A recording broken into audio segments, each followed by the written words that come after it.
Hello everyone and welcome back.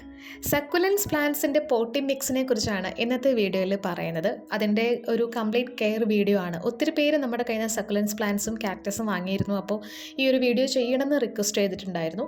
Succulents plants അറിയാലോ, ഒത്തിരി നമ്മൾ കെയർ ചെയ്യാൻ പാടില്ല. അതായത് ഒത്തിരി വെള്ളമൊക്കെ ഒഴിച്ച് എന്നും പോയി നോക്കി അങ്ങനെ ചെയ്യേണ്ട ഒരു പ്ലാന്റ് അല്ല. അത്യാവശ്യം നല്ല വെയിൽ ഇഷ്ടപ്പെടുന്ന, വെളിച്ചം ഇഷ്ടപ്പെടുന്ന, എന്നാൽ കുറച്ച് മാത്രം വെള്ളം ഇഷ്ടപ്പെടുന്ന ചെടിയാണ് സക്കുലൻസ് പ്ലാന്റ്സ്. അപ്പോൾ അതിന് മണ്ണും മണലും ഒന്നും ഇല്ലാതെ തന്നെ എങ്ങനെ അതിനെ ഒരു പോട്ടി മിക്സ് റെഡിയാക്കി അത് നട്ട് വളർത്താം എന്നുള്ളതാണ് ഇന്നത്തെ വീഡിയോയിൽ നമ്മൾ പറയുന്നത്. അപ്പോൾ ഞാൻ പോട്ട് ചെയ്യാൻ എടുത്തിരിക്കുന്നത് ഈ ഒരു പ്ലാന്റ് ആണ്. നമ്മുടെ കയ്യിൽ സെയിലുണ്ടായിരുന്ന പ്ലാന്റ്സ് തന്നെയാണ് കേട്ടോ. എച്ച്ബേരിയ ഓറിയൻ്റ് എന്ന് പറയുന്ന ഒരു പ്ലാന്റ് ആണിത്. അപ്പോൾ ഇത് നമുക്ക് എങ്ങനെ പോട്ട് ചെയ്യാമെന്ന് കാണിക്കാം. പോട്ടി മിക്സിനെ കുറിച്ച് പറയുന്നതിന് മുമ്പ് നമുക്ക് എടുക്കുന്ന പോട്ടിനെ കുറിച്ചൊന്ന് പറയാം. ഫൈബർ, പ്ലാസ്റ്റിക്, ടെറാക്കോട്ട, സെറാമിക്, അങ്ങനെ ഏത് പോട്ട് വേണേലും, ഏത് ഷേപ്പിലുള്ള പോട്ട് വേണേലും അതൊക്കെ നമ്മുടെ ഇഷ്ടത്തിനനുസരിച്ച് നമുക്ക് എടുക്കാവുന്നതാണ്. പക്ഷേ ഡ്രെയിനേജ് ഹോള് മസ്റ്റാണ്. നല്ല ഡ്രെയിനേജ് ഹോളുള്ള പോട്ട് മാത്രം നമ്മൾ സെലക്ട് ചെയ്യാനായിട്ട് എടുക്കുക. ഞാനിവിടെ ടെറാക്കോട്ടയുടെ പോട്ടാണ് എടുത്തിട്ടുള്ളത്. പോട്ടി മിക്സിനെ കുറിച്ച് പറയുകയാണെങ്കിൽ നല്ല ലൂസായിട്ടുള്ള എയറേഷൻ നന്നായിട്ട് കിട്ടുന്ന പോട്ടി മിക്സ് വേണം നമ്മൾ തിരഞ്ഞെടുക്കാനായിട്ട്. കൊക്കോപീറ്റ് വളരെ കുറച്ച് മാത്രമേ ഞാൻ യൂസ് ചെയ്യുന്നുള്ളൂ. കാരണം അധികം വെള്ളം കെട്ടി നിൽക്കേണ്ട ആവശ്യമില്ല സക്കുലൻസ് പ്ലാന്റ്സിന്. അങ്ങനെ നിന്ന് കഴിഞ്ഞാൽ വേരുകൾ ചീഞ്ഞ് സക്കുലൻസ് പ്ലാന്റ്സ് നശിച്ചു പോകാൻ ചാൻസ് വളരെയധികം കൂടുതലാണ്. വളരെ കുറച്ച് മാത്രം കൊക്കോപീറ്റ് നമ്മൾ ഇതിനേക്ക് വേണ്ടിയിട്ട് യൂസ് ചെയ്യാം. പിന്നെ നമുക്ക് വേണ്ടത് പെർലൈറ്റ് ആണ് ഞാൻ എടുക്കുന്നത്. നമ്മൾ മണൽ യൂസ് ചെയ്യുന്നില്ലാത്തത് കൊണ്ട് തന്നെ പെർലൈറ്റ് കുറച്ച് കൂടുതലായിട്ട് ഞാൻ എടുക്കുന്നുണ്ട്. പെർലൈറ്റ് അറിയാമല്ലോ, വളരെ ലൈറ്റ് വെയ്റ്റ് ആണ്. അതുപോലെ വേരുകളൊക്കെ നന്നായിട്ട് പടർന്നിറങ്ങാനും ചെടികൾ നന്നായിട്ട് വളരാനും സഹായിക്കുന്ന ഒരു സാധനമാണ് പെർലൈറ്റ് എന്ന് പറയുന്നത്. ഇത് നമുക്ക് എല്ലാ മാർക്കറ്റിലും ഈ അഗ്രോ സൊസൈറ്റികളോ അങ്ങനത്തെ കടകളിലൊക്കെ നമുക്ക് വാങ്ങിക്കാൻ കിട്ടും. പിന്നെ ഞാൻ എടുക്കുന്നത് വെർമിക്കുലേറ്റ് ആണ്. വെർമിക്കുലേറ്റും പെർലൈറ്റും ഒക്കെ എന്താ പറയുക, ഒരേപോലെ നല്ല ലൈറ്റ് വെയ്റ്റ് ആണ്. അതുപോലെ നന്നായിട്ട് എയറേഷൻ കിട്ടുന്നൊരു സാധനമാണ് വെർമിക്കുലേറ്റ്. അപ്പോൾ ഇത് നിർബന്ധമില്ല, ഉണ്ടെങ്കിൽ എടുക്കാം, ഇടുവാണെങ്കിൽ നല്ലത്. അപ്പോൾ പെർലൈറ്റും ഞാൻ കുറച്ചധികം എടുത്തിട്ടുണ്ട്. ഇതിനൊന്നും വലിയ വെയിറ്റ് ഇല്ലാത്തത് കൊണ്ട് നമുക്ക് നമ്മുടെ പോട്ടി മിക്സ് വളരെ ലൈറ്റ് വെയിറ്റ് ആയിരിക്കും.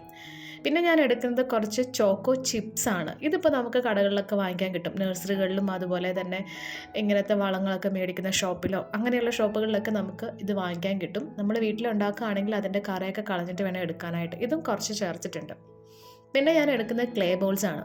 ക്ലേ ബോൾസ് യൂസ് ചെയ്യുമ്പോൾ അത് നന്നായിട്ട് വാഷ് ചെയ്തതിന് ശേഷം മാത്രം യൂസ് ചെയ്യാനായിട്ട് ശ്രദ്ധിക്കുക. അത് മാത്രമല്ല, ക്ലേ ബോൾസ് അങ്ങനെ തന്നെ ഇടാതെ അത് നന്നായിട്ടൊന്ന് പൊടിച്ചിട്ട് ഇതിലേക്ക് ചേർക്കുന്നതായിരിക്കും നല്ലത്.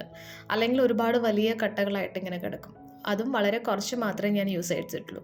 പിന്നെ ചെടി വളരാനായിട്ട് നമുക്ക് ഒരു ന്യൂട്രീഷൻ എന്തായാലും കൊടുക്കണമല്ലോ. അപ്പോൾ അതിന് വേണ്ടിയിട്ട് ഏതെങ്കിലും ഒരു കമ്പോസ്റ്റ് നമുക്ക് എടുക്കാം. നമ്മൾ സാധാരണ വീട്ടിൽ ഉപയോഗിക്കുന്ന ഏത് കമ്പോസ്റ്റ് വേണേലും ഇതിന് വേണ്ടിയിട്ട് എടുക്കാവുന്നതാണ്. വേറെ അധികം എല്ലുപൊടിയോ ചാണകപ്പൊടിയോ അങ്ങനെ ഒന്നും ചേർക്കേണ്ട ആവശ്യമില്ല. അതും ഞാൻ കുറച്ച് ഇതിനകത്തേക്ക് ചേർത്തിട്ടുണ്ട്. അപ്പോൾ ഇത്രയാണ് നമ്മുടെ ഈ ഒരു പോട്ട് മിക്സിൽ ഞാൻ എടുക്കുന്നത്. മണ്ണും മണലും ഒന്നും നമുക്ക് ചേർക്കേണ്ട ആവശ്യമില്ല. ഇത് നന്നായിട്ടൊന്ന് മിക്സ് ചെയ്തെടുത്തിട്ട് നമുക്ക് അടിപൊളിയായിട്ടുള്ളൊരു പോട്ട് മിക്സ് റെഡിയാക്കി എടുക്കാം. മണലൊക്കെ ഇഷ്ടംപോലെ കിട്ടുന്ന ആളുകളാണെങ്കിൽ അതൊക്കെ വെച്ചിട്ട് ചെയ്യാവുന്നതാണ്. എനിക്കിപ്പോൾ അതൊന്നും ഇല്ല. അതുകൊണ്ട് ഞാൻ ഈ ഒരു സാധനങ്ങളൊക്കെ വെച്ചിട്ട് ഒരു പോട്ട് മിക്സ് റെഡിയാക്കിയെന്നുള്ളൂ. ചെടി നടുന്നേക്ക് മുമ്പ് ഡ്രെയിനേജ് ഹോൾ അടഞ്ഞു പോവാതിരിക്കാനായിട്ട് എന്തെങ്കിലും ഒരു സാധനം വെച്ച് ആ ഹോള് ഒന്ന് അടയ്ക്കുക എന്നുള്ളത് മസ്റ്റായിട്ടുള്ളൊരു കാര്യമാണ്. അല്ലെങ്കിൽ പോട്ട് മിക്സിൽ ചെന്നിട്ട് ആ ഹോൾ അടഞ്ഞു പോകാൻ ചാൻസ് ഉണ്ട്.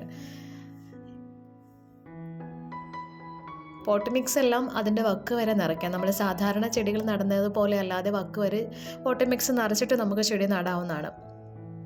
ഇത് ഞാൻ നേരത്തെ നമ്മൾ ചെറിയൊരു പോട്ടിൽ നട്ട് വെച്ചിരുന്നതായിരുന്നു. നിറയെ വേരൊക്കെ വന്നിട്ടുണ്ട്.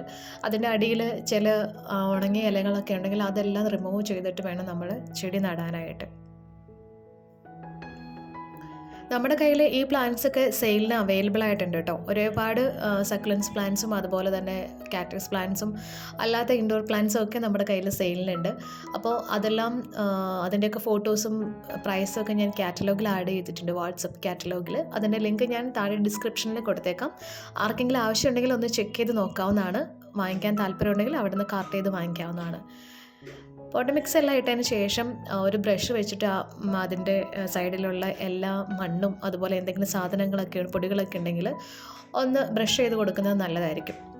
ഇനി നമ്മൾ ഇതിൻ്റെ മുകളിലേക്ക് കുറച്ച് ചെറിയ സ്റ്റോൺസ് ഞാൻ ഇട്ട് കൊടുക്കുന്നുണ്ട്. ഇത് എന്തിനാണെന്ന് വെച്ചിട്ടുണ്ടെങ്കിൽ കാണാനുള്ളൊരു ഭംഗിയുണ്ട്. അത് മാത്രമല്ല നമ്മൾ വെള്ളം ഒഴിക്കുമ്പോൾ പോട്ടിംഗ് മിക്സൊക്കെ പുറത്തേക്ക് പോകാൻ ചാൻസ് ഉണ്ട്. അപ്പോൾ അങ്ങനെ ഒരു ഇത് വരാണ്ടിരിക്കാനാണ് ചെറിയ ചെറിയ സ്റ്റോൺസ് ഇടുന്നത്. ഇതൊരു ചെറിയ പോട്ടായതുകൊണ്ടും ചെറിയ ചെടി ആയതുകൊണ്ടും ഇങ്ങനത്തെ ചെറിയ സ്റ്റോൺസ് ഇടുന്നത്. നമ്മുടെ ചട്ടിക്കനുസരിച്ച് നമുക്ക് സ്റ്റോൺസിൻ്റെ അളവല്ല അതിൻ്റെ വലിപ്പത്തിൽ മാറ്റം വരുത്താം. ഇത്രയേ ഉള്ളൂ. വളരെ സിമ്പിളാണ് നമുക്ക് പോട്ടിംഗ് മിക്സ് ഉണ്ടാക്കി ചെടി നടാനായിട്ട്. അത്യാവശ്യം വെയിൽ കിട്ടുന്ന ഒരു സ്ഥലത്ത്, വെളിച്ചം കിട്ടുന്ന ഒരു സ്ഥലത്ത് വെച്ച് വേണം സക്കുലൻസ് പ്ലാന്റ്സ് വളർത്താനായിട്ട്.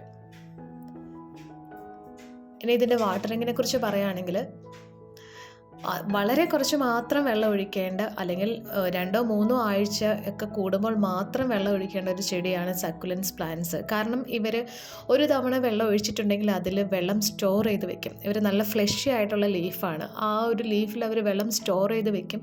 അതുകൊണ്ട് തന്നെ വളരെ കുറച്ച് മാത്രം നമ്മൾ വെള്ളം സ്പ്രേ ചെയ്ത് കൊടുത്താൽ മതി. അപ്പോൾ നിങ്ങൾക്ക് എല്ലാവർക്കും വീഡിയോ ഇഷ്ടപ്പെട്ടു, ഉപകാരപ്പെട്ടു എന്ന് വിചാരിക്കുന്നു. വേറെ എന്തെങ്കിലും സംശയങ്ങളുണ്ടെങ്കിൽ നിങ്ങൾക്കത് കമൻറ്റ് ബോക്സിലൂടെ ചോദിക്കുകയാണെങ്കിൽ ഞാൻ റിപ്ലൈ തരുന്നതായിരിക്കും. അപ്പോൾ നമുക്കിനി അടുത്തൊരു വീഡിയോയിൽ കാണാം. Thank you so much. Take care. By.